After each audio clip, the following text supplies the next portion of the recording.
Manjeshwar UDF ಅಭ್ಯರ್ಥಿಯಿಂದ ಮೀಂಜ Paivalike ಪಂಚಾಯತ್ನಲ್ಲಿ 2ನೇ ದಿನದ ಮಂಡಲ ಪರ್ಯಟನೆ.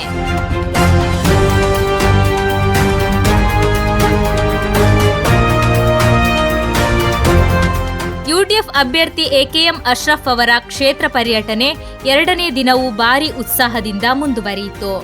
ಎಕೆಎಂ ಅಶ್ರಫ್ ಅವರು ಮೀಂಜ ಹಾಗೂ ಪೈವಳಿಕೆ ಪಂಚಾಯತ್ ವ್ಯಾಪ್ತಿಯಲ್ಲಿ ವ್ಯಾಪಕವಾಗಿ ಪರ್ಯಟನೆ ನಡೆಸಿದರು.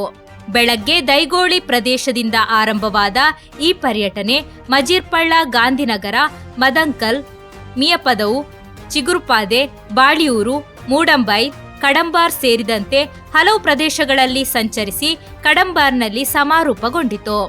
ಮಧ್ಯಾಹ್ನದ ನಂತರ ಲಾಲ್ಬಾಗ್, ಬಾಯಾರಪದವು, ಸಿರಂತಡ್ಕ, ಸುಂಕದಕಟ್ಟೆ, ಕುರುಡಪದವು, ಮುಳಿಗದ್ದೆ, ಪೆರೋಡಿ, ಬಳ್ಳೂರು, ಕನಿಯಾಲ, ಚೇರಾಲ್, ಸಜ್ಜನ್ಕಿಲಾ, ಧರ್ಮತಡ್ಕ, ಪೆರ್ಮುದೆ, ಸುಬ್ಬಯ್ಯಕಟ್ಟೆ, ಕಯ್ಯಾರ್ ವಿಲೇಜ್, ಕೊಕ್ಕಚಾಲ್, ಜೋಡ್ಕಲ್, ಬಾಯಿಕಟ್ಟೆ ಮೊದಲಾದ ಪ್ರದೇಶಗಳಲ್ಲಿ ಪರ್ಯಟನೆ ನಡೆಸಿ ಪೈವಳಿಕೆಯಲ್ಲಿ ಕೊನೆಗೊಂಡಿತು.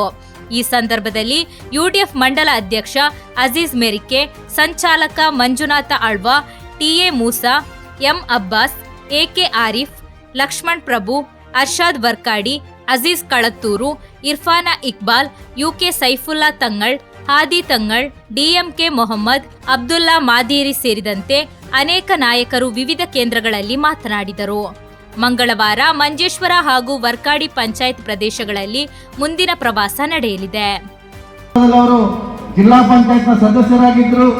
ತದನಂತರ ಅವರು ಮಂಜೇಶ್ವರದ ಬ್ಲಾಕ್ ಪಂಚಾಯತ್ ಅಧ್ಯಕ್ಷರಾಗಿ 5 ವರ್ಷಗಳ ಕಾಲ ಇಲ್ಲಿ ಅಧಿಕಾರದಲ್ಲಿದ್ದವರು. ಮತ್ತೆ ಚುನಾವಣೆಗೆ ಬಂದರು. ಆದರೆ 2026ರಲ್ಲಿ ಆ ರೀತಿಯಲ್ಲ. ದಾಮೋದರ ಮಾಸ್ಟರ್ ಹೇಳಿದ ಹಾಗೆ 2026